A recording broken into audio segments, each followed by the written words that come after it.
everybody? This is Ian Lenhart, aka Len Jones, coming at you live from San Francisco, California, and I'm pumped. It's Money Monday, Motivational Monday, whatever you want to call it, Monday, and we got a phenomenal person tuning in that's going to talk about a bunch of different topics. You know, someone that has kind of hit rock bottom in their business, started off personal training, you know, used that kind of hitting rock bottom to kind of catapult them to the next level in life and really just crush it. This gentleman has a YouTube channel that he's built to over 320,000 subscribers. And his story of how he did it is super exciting. Just very real, very raw, this just overall is going to be able to deliver a lot of value. So excited to bring this guy on. In the meantime, guys, if you guys are just tuning in, let me know where you guys are coming in from. I want to see my peeps that are coming at me live. If you guys are watching the replay, drop replay in the comments. If you guys have any questions at any point, make sure you guys are getting those questions answered. And with that said, we're going to get him up on board. There we go. What's up? You got me? Yeah. All right, man. It's like, believe it or not, even though I'm on YouTube, all this tech shit is not my specialty, man. Dude, hey, respect. That's happened the same thing with Anabolic Aliens. We recently did this. They're like, we do YouTube. We don't do Facebook Live. What's going on with that? But yo, welcome, man. How you doing? Very good, man. Thank you so much for having me on, and such a great presentation too. Thanks for that, man. Dude, it's awesome. I mean, guys, so for you guys that are tuning in right now, Nick has several videos on YouTube that have hit over 10 million views, teaching people self-defense, teaching people how to protect themselves, teaching people all sorts of different kind of mixed martial arts. And I think that's what I would say. There's just different ways of doing that. But it all started as being a personal trainer, and your story's badass. Like, we were able to jump on the phone and talk for like over an hour. I think we could have continued forever. But you had clients you had to train. Nick, bring me back real quick. Like, who is Nick Drossos, and when did you start doing personal training? Kind of like that first initial step. Shit, I started martial arts stuff like that when I was 8, 9, and then pretty much my whole life was about training. Right, I was a hyperactive kid. You know, at 16, got kicked out of high school with ADHD, dyslexia. Teachers told me, you know, you're not bright enough, you're not smart enough, you don't have what it takes to kind of, make it. Really, pretty much that's what they told me. And at 17, 18, I left school. I was flipping burgers at McDonald's. Then I started, I just put all my energy in what I love doing. That's teaching self-defense, doing martial arts. Then I started working in nightclubs as a bouncer for about 5, 6 years. Then I lived that life. At the same time, I had that acting dream of, being an actor, the dream of being an actor. Then, my life took another turn. I started working at a hospital, 7 to 3:30 job. Fucking hated, waking up every day to the sound of an alarm clock. Yeah, guys, let us know in the comments if you agree hating waking up to the sound of an alarm clock. I mean, not only that, waking up every day hating what you do, you know what I mean? And, then I was, I had a regular job. Meanwhile, I had this great passion and this gift. I knew I was a great instructor. I had the ability to teach. I was already training people, but, I still wasn't able to make it a full-time job or living. So about 7, 8 years ago, I said, fuck this shit. I can't wash toilets anymore. I gotta, put myself into this and start and open my own personal training business. And at the same time, I said, fuck it, I'm going to open a little YouTube channel. And I'm zero tech, right? I just opened the YouTube channel about 7, 8 years ago. I had no clue what I was doing. I was just posting videos anyhow. I had no idea about tagging, thumbnails, metadata. I was just, I would sit one day and post 15 videos, not post anything for a week and on and off. And then, everything started growing. Let me stop you real quick. So first of all, your story's awesome because it's your typical, I was working at McDonald's. People hear that story, they're like, I was doing my thing. And nothing against McDonald's. I mean, just the fact though that you typically hear that in people's stories, oh, you're working at McDonald's. Well, the fact is you're working at McDonald's with this dream and you kept that stuff alive. You wanted to be an actor, you never knew how to do it. So now all of a sudden you kind of have this goal to be personal training. What sparked your interest to even open up YouTube in the first place? You know, I don't know. Oh, no, I did. When I was doing my acting for about 4 or 5 years, and I probably did like over 100 auditions, or I don't even know how many. I never got one. And I said, fuck this shit. I love acting. I love being in front of the camera. You know, I realized the business was tough, and I was like, fuck it. You know what? I'm going to open my own channel. This is my show, and I could do whatever the fuck I want in it. So whether people like it or not, I'm going to do it. And it was a way for me to still, you know, compensate for that need. Like I wanted that need to be in front of the camera because I loved it. And it was a way for me to still express myself, do what I love, be in front of the camera, share what I love to do, and still get to, in some way, you're still a performer. You know what I mean? There's still, you know, you're still connecting with people. And I love that.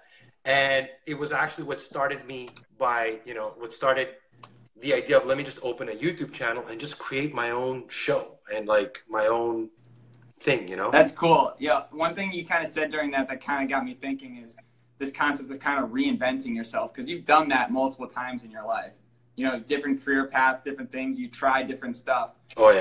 What's your kind of take on, you know, the ability to reinvent yourself, say at a later stage in your life or at any stage of your life? Like, how feasible is it to be able to do that in like nowadays?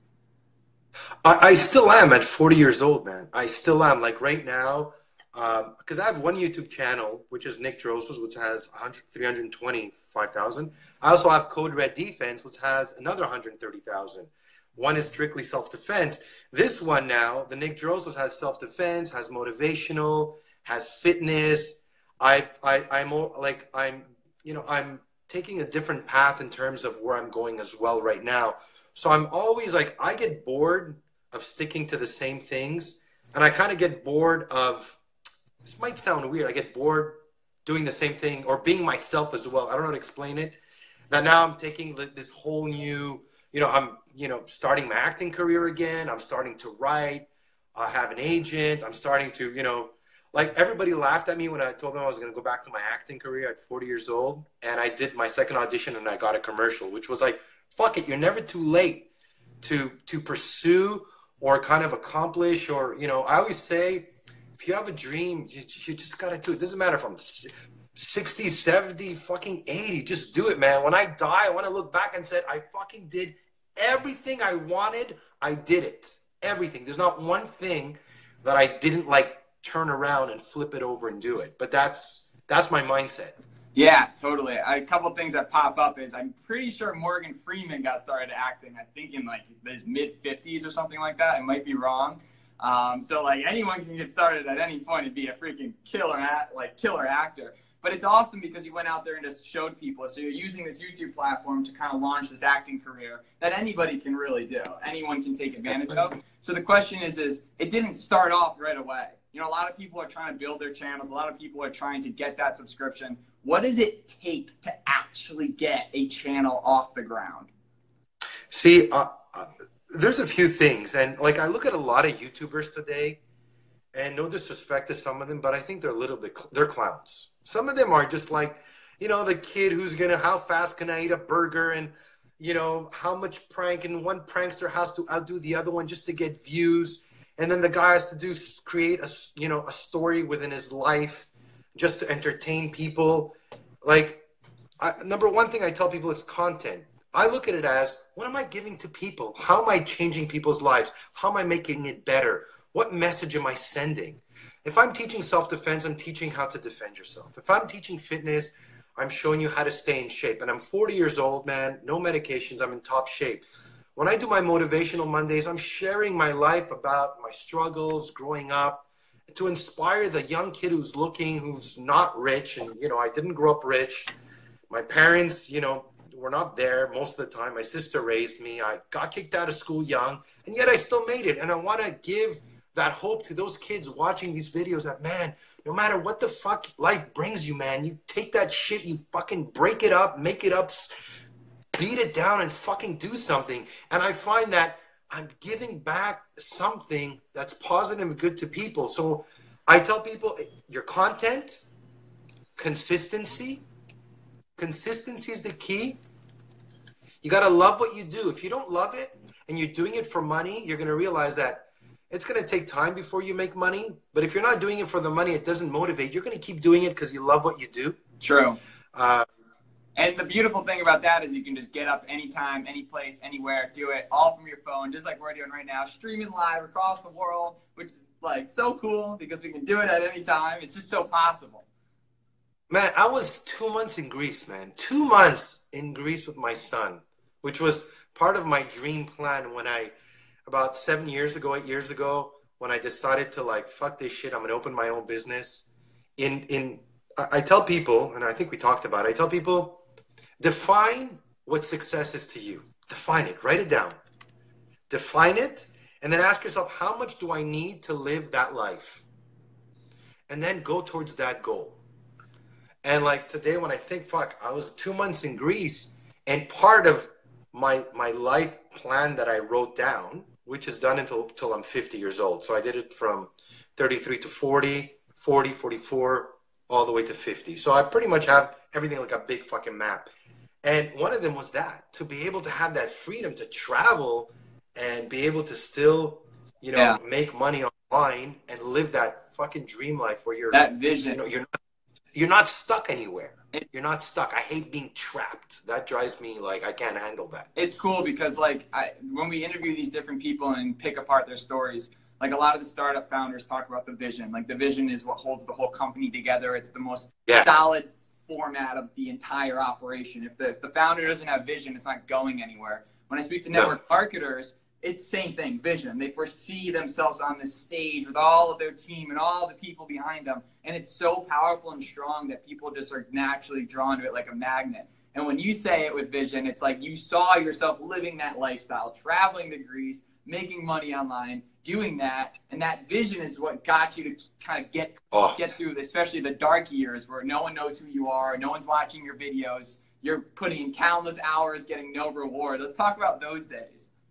Those are, and I tell people the hardest thing, and it was funny, yesterday I was having a coffee at this coffee shop, and the girl's starting her whole online business, and she goes to me, the hardest part is what I'm living right now. I'm working full-time at the coffee shop, and at night I work on my business. I said, that is the hardest part, is a transition. When you're working from 7 a.m. to 3:30 p.m., and then you're training clients from 4 to 8, and then you come home, and you just had a newborn, and my ex-wife at the time is tired, and she didn't get a break, and you need a break, and you're going to the grocery, and you're fucking doing 12, 15 hours a day, and you're waking up at 3 in the morning to do your fucking business plan, and do, man, it's a lot of fucking work. I tell people,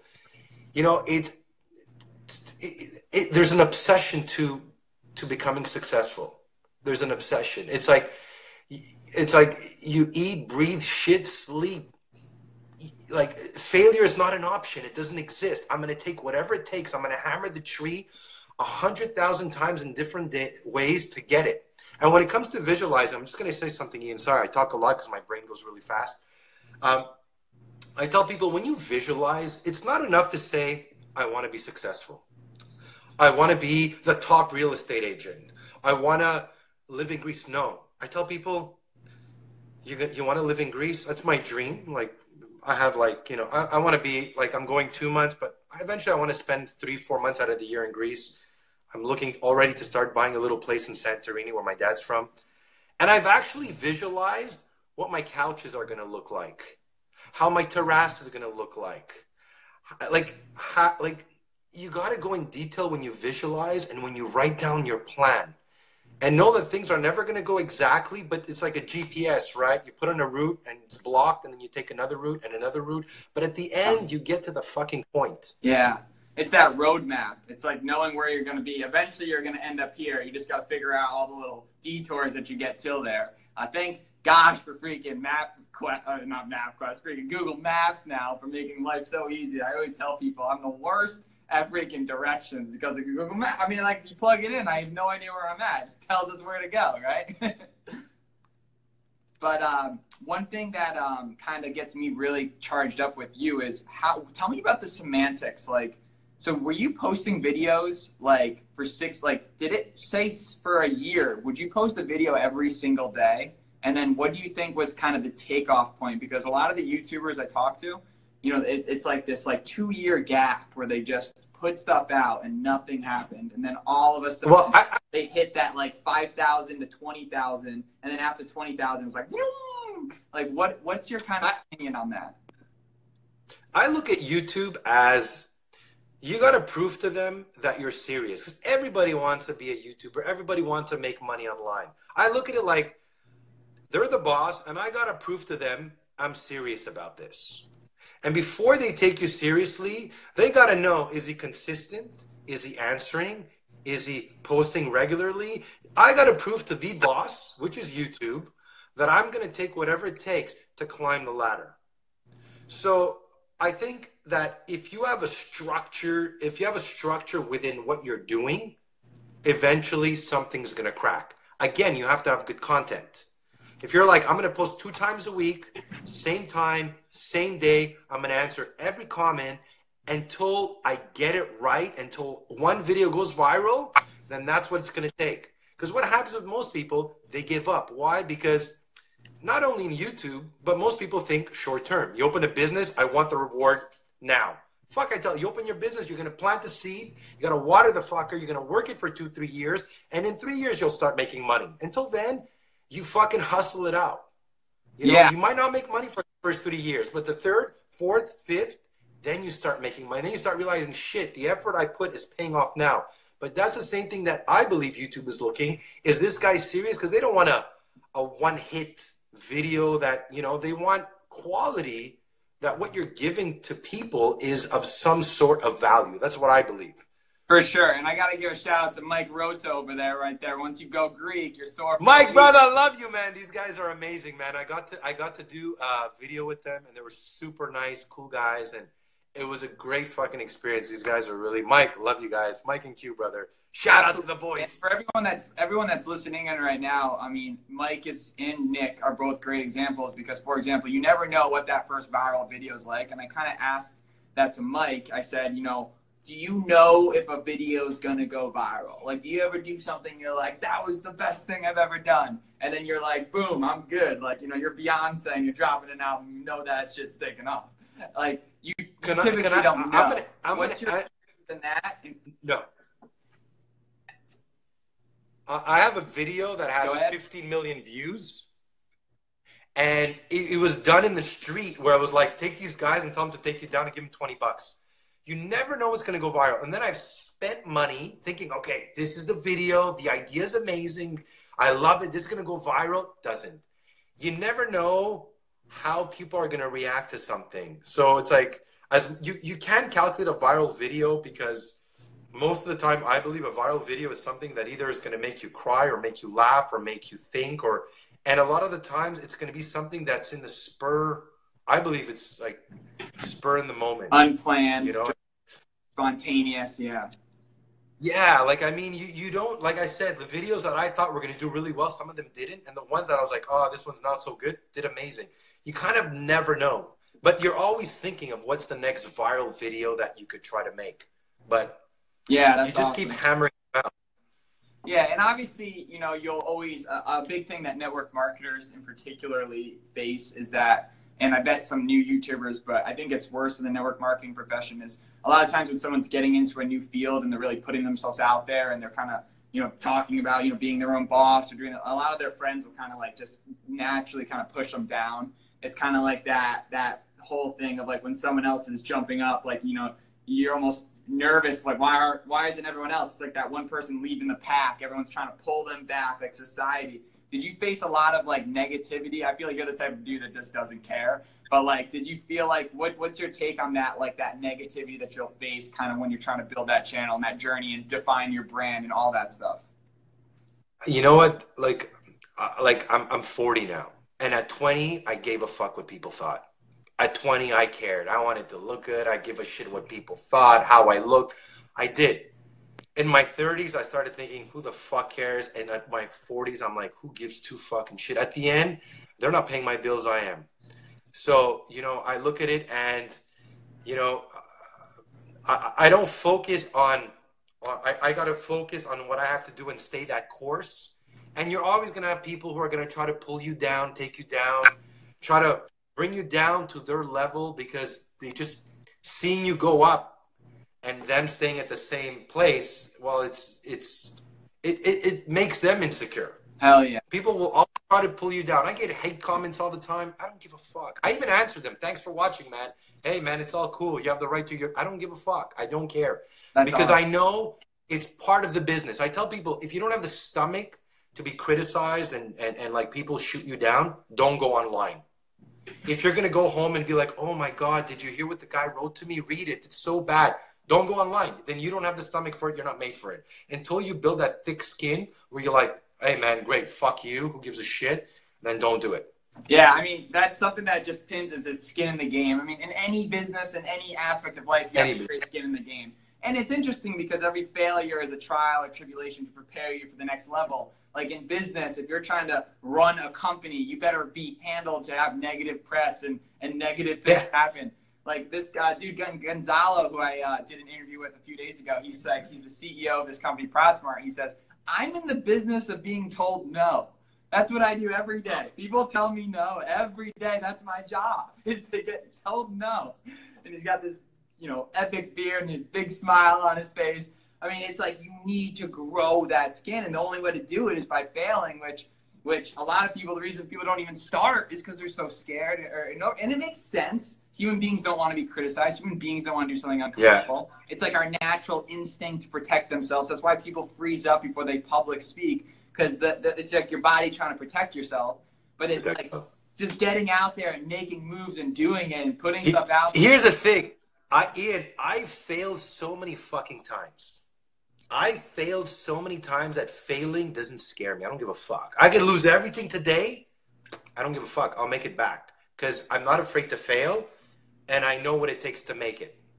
So that insecurity that we have, and I tell people something that's very important. I tell people, don't wait to become good at something before you start. Start doing it and become good as you're doing it. Because don't seek perfection before you start something. I was talking to a YouTuber not long ago, and the guy's a great chef, and he's like, I'm like, why don't you open a YouTube? He goes, I wanted to open a YouTube channel, but like, you know, I want it with 4 cameras and I want it this way and I want it that way. And I did one and then I erased it because I felt like it wasn't good. I'm like, if you have that mindset, you're never going to do anything. Just do it. Once you make it, post it, put it up, and get better every time as you do it. And I think that applies for anything in life. And at the same time, you're doing it, you're learning, you're experimenting, and you're growing that thick skin where people are going to tell you, that actually sucked. Now, if somebody tells you that sucks, you could tell them, fuck you, you're an idiot. It'll be like, oh, why? I love criticism, constructive criticism. If somebody tells me, Nick, I don't like this because of this, hey, man, great. I'm going to take notes. I'll think about it. Is he right? Isn't he right? I'll ask a few people that their judgment or their opinion means something, and then I'll take my decision. So, like, criticism is not always bad. There's good and bad in it. It really depends on where it's coming from and their intention behind it. So much true. That's awesome said. Hey guys, if you guys are tuning in right now, you know, let us know if you guys are coming in live. If you guys have any questions, we'll definitely get these questions answered because I got this beautiful opportunity with the one and only Nick on here. I'm pumped. If you guys are watching the replay, drop the replay in the comment sections, or maybe a 2, or maybe the frog face. Frog face is hilarious. And if you guys are finding some value out of this, throw this a share. But that's so true with that constructive criticism. I mean, that's the same thing with anything in business and life, is to not take it personally and learn from it. It's like if you go viral on any sort of platform, you're gonna get criticized because like that's what it's called, trolling. Well, Ian, can I tell you something? My most popular video has 15 million views. Half of them are dislikes and bad comments. I don't really give a fuck.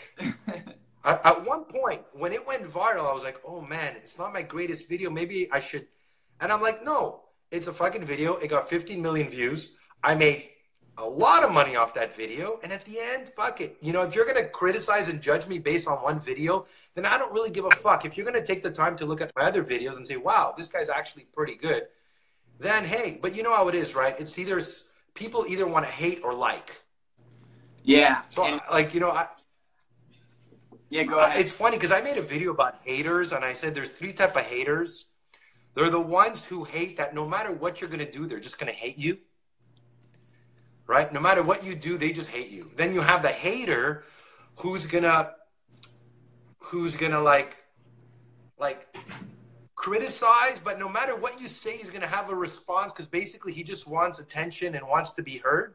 True. And you have a hater, quote unquote, which is not a hater, but somebody who just actually doesn't like what you do, which is cool. Hey, man, as a self-defense instructor, I think you're bullshit. That's great. Why? Oh, because my system is better. Really cool. Why is that? Okay, good. You have the right to your opinion. I have no problem with that. Yeah, for sure. That's awesome. You're so true on that. Hey, Amy, thank you so much. We appreciate it. But yeah, one thing you said that really kind of makes a lot of sense is sometimes you got to cast a wide net to kind of find the right fish. You know the right thing, yeah. Like something that kind of gets me like super motivated every day to wake up is there's so much like friends and homies and acquaintances and professional connections that are out there that I've yet to meet yet.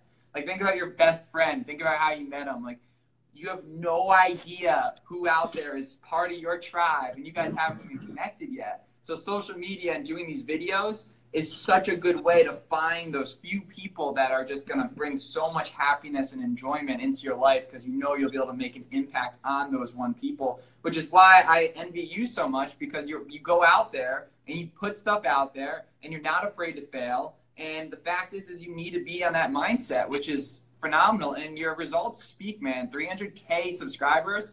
Like at this point, once you hit that level, how do you maintain it? Like I know you used to make all your own videos, you used to edit them all, but now have you built a team? And what's the importance of building that team? What's that process like? Like how does your team go into you getting your videos out on a daily basis?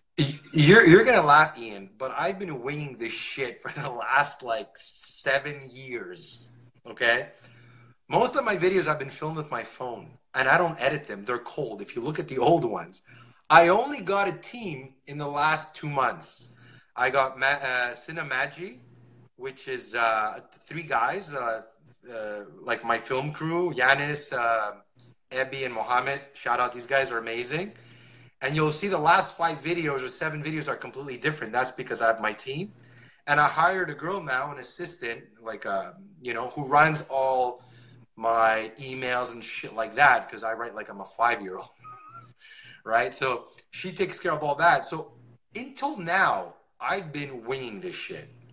So I just put together a team now because I'm fucking swamped and I realized, okay, I can't do everything and I don't want to do everything. So I started, you know, picking and choosing and putting a team together, which I also believe the direction of the channel is actually starting to take a different direction and starting to grow as well. So I see that, like, I think I'm on the tip of something very big.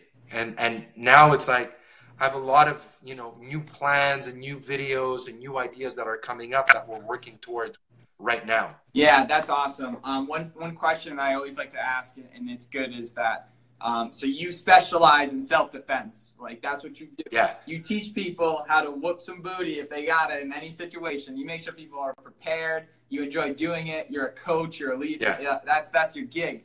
If that's not my gig, you know, what do you recommend for someone that has a different passion, you know, for them to start their own business? Like, I already kind of know what the answer is going to be. I just want to kind of hear how you say it. You know, like basically, if you have a passion, get started on it right away.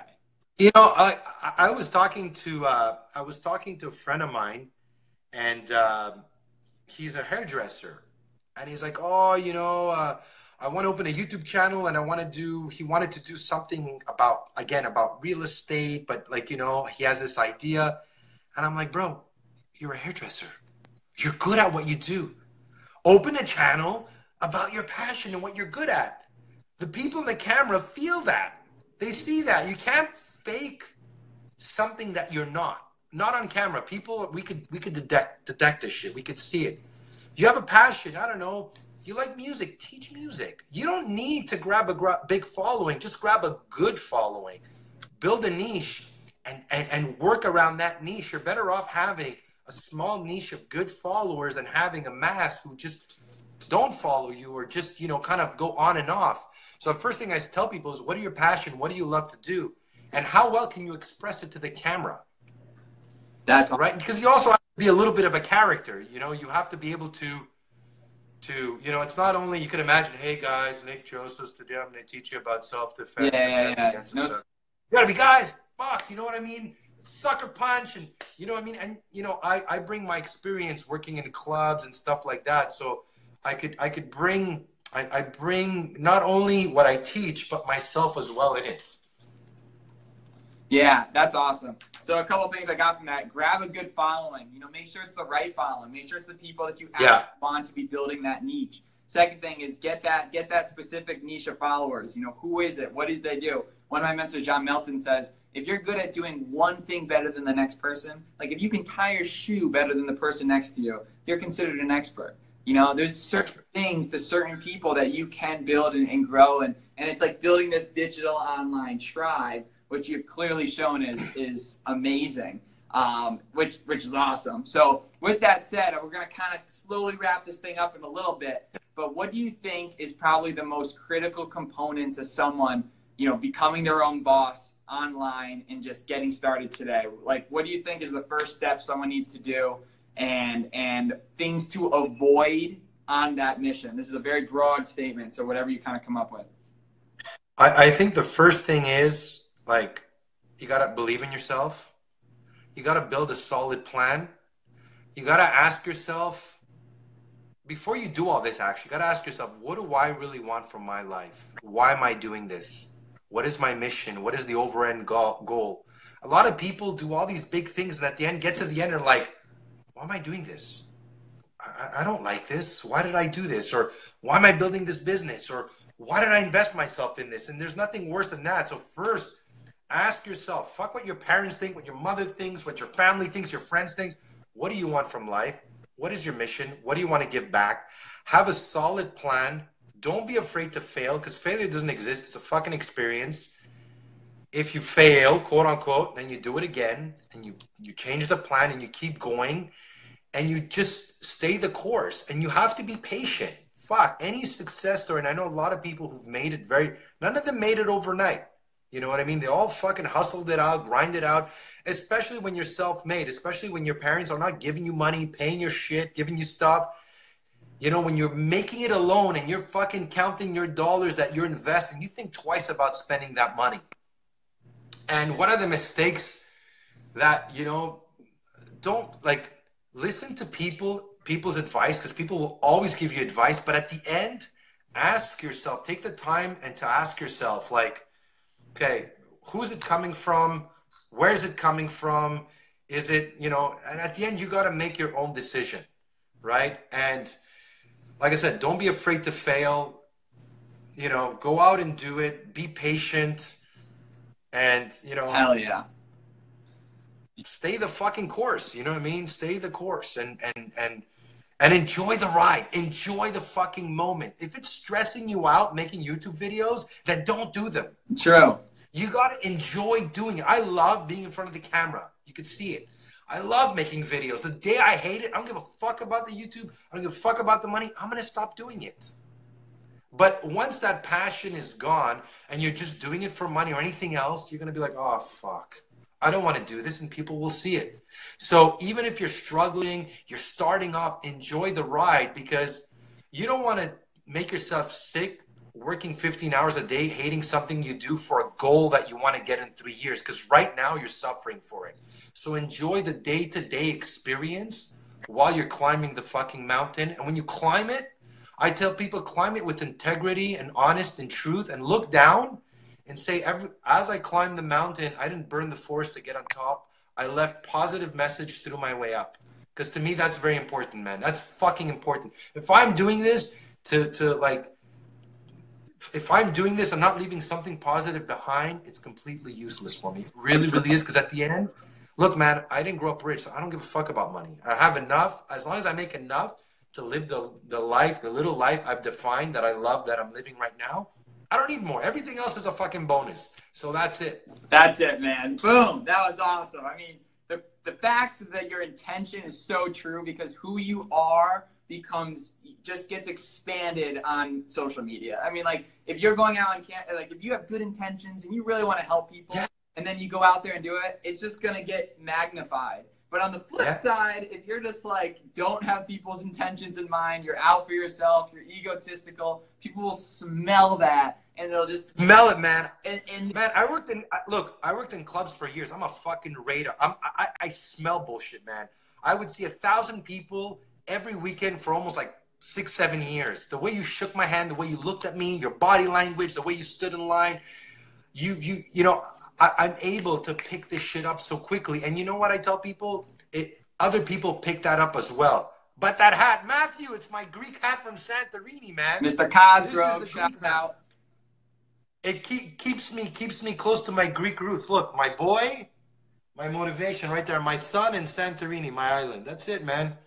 I don't need anything else than that, man. That's awesome. I keep my shit simple now. Well, hey, guys, thank you guys so much for tuning in again and spending some time with me and Nick. Obviously, as always, I love doing these videos because I get the real story, and I love being live with people because this is who we are. You know, we're out here on a mission. Ian, you know what? It says a lot about people when they're live because you could, like, kind of fake your way on camera, but live, as well as me, as well as you, we're on the spot.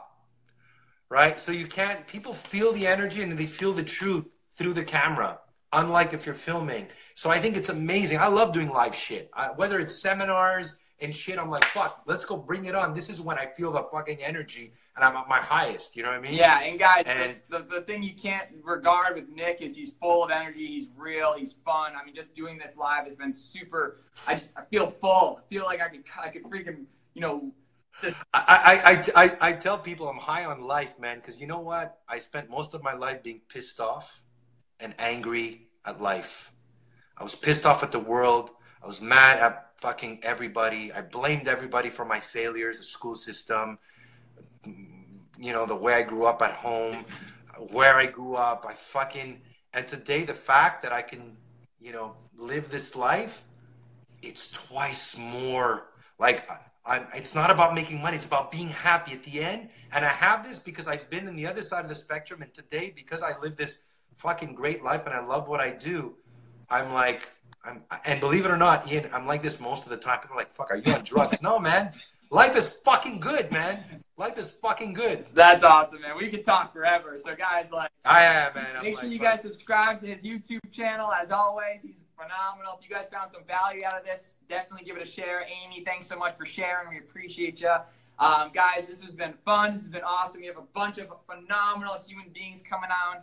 The Len Jones Lab, little camera show thing going on the end of this week. Definitely tune in. Nick, welcome to the tribe. Welcome to this digital tribe. Ian, thanks so much, bro. I got so much more to say, man. Next time, I want to be back on again. Sick, man. We're going to get bigger and bigger. It's going to be a lot of fun. So with that said, guys, thanks so much. Keep it real. We out here. Len Jones, Nick, keep it real. Keep it real, guys. Peace. Peace.